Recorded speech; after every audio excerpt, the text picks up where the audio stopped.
Hello, I'm Oliver Burkeman, and I'm the author of the book 4,000 Weeks.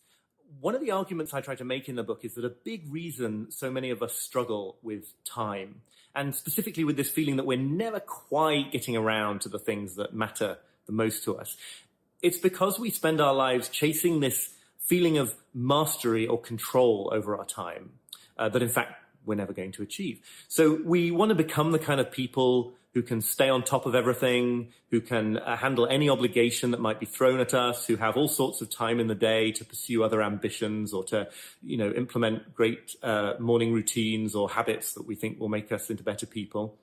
Or we want a certain kind of confidence and control about the future. We want to know that, okay, we know how things are headed here and we're in control of how things are going to unfold.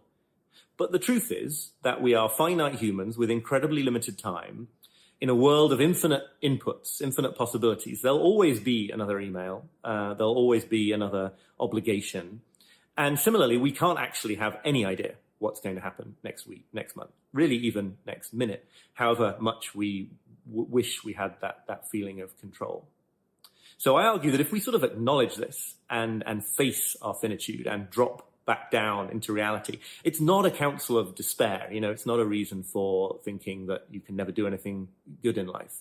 Actually, it's the opposite. It's exactly how to start doing some good and meaningful things in life, because you get to put aside this impossible quest to get your life in working order with regard to time and just focus instead on doing a few things, not everything, but a few things that really count.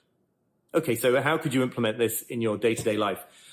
3 suggestions. One of them is to give up this futile quest to clear the decks. I know a lot of us, and me for many years, we spend our working day, we come in, we think, I'll just get all these emails and all these little annoying things that are tugging at my attention. We'll just get them out of the way first. And then there'll be this beautiful expanse of time and focus to really get stuck into what counts the most. It never happens, again, because the decks will never be clear. And actually, it's worse than that, as I talk about in the book.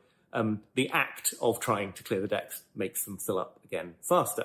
So the only way to handle this situation is to surrender, to say, I'm not going to try to clear the decks before I get stuck into something important. I'm going to start the day with an hour, 2 hours, 3 hours. It doesn't need to be vast.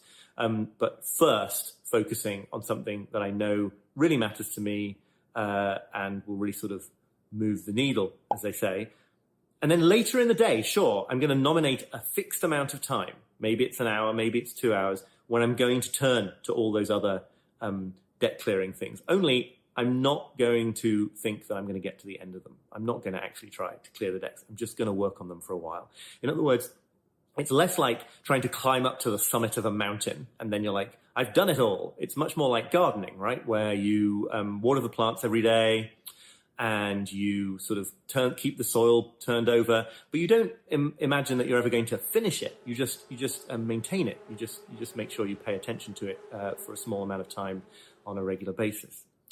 Second idea is to think of your life in terms of domains, right? Maybe there's work, home, maybe fitness and exercise and health, whatever, and then pick only one big goal in each domain at a time that you're going to focus on, and that you won't move on to others until that one is complete. So say you've got 4 big home improvement projects that you think are all really important. You're going to make much more progress on them if you completely give up hope of making any progress on 3 of them for now, while you focus on one and see it through to completion and then move on to another. We don't like thinking in this way, right? Because it feels uncomfortable. Neglecting stuff feels uncomfortable, because when we can tell ourselves that we've got a finger in every pie, we're taking care of business, it's all ticking over, it feels like we're achieving this control, this mastery over our time. But it doesn't work. What actually happens is you sort of dissipate your energy over all the projects, and you make less progress. And then finally, third tip I would say is to embrace what I and other people have called the joy of missing out. We hear all the time these days about the fear of missing out, which is this idea that thanks partly to technology, we're always aware of and tormented by all the events we could be at instead of the one that we're at, all the people we could be dating, all the jobs we could be working in. And so we never get to really wholeheartedly commit and enjoy what we're doing because of all these other tormenting possibilities. But the implication in the idea of the fear of missing out is that you might be able to somehow get over it and not miss out on things. Whereas what I want to say is that missing out is completely unavoidably inevitable. You don't need to fear it because it's guaranteed.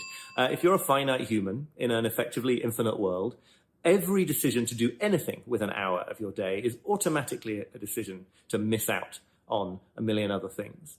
And if you can glimpse this fact a little bit more, if you can fall into this way of thinking, it's incredibly liberating and energizing, because you come to see that when you decide to do something consciously with an hour of your life or a day of your life, knowing that you're inevitably neglecting all sorts of other things, many of which might be really important, it's kind of like an affirmation. You're sort of saying, you know what? I choose to spend the afternoon taking my kid to the playground, or I choose to spend this evening reading this novel that I really want to read.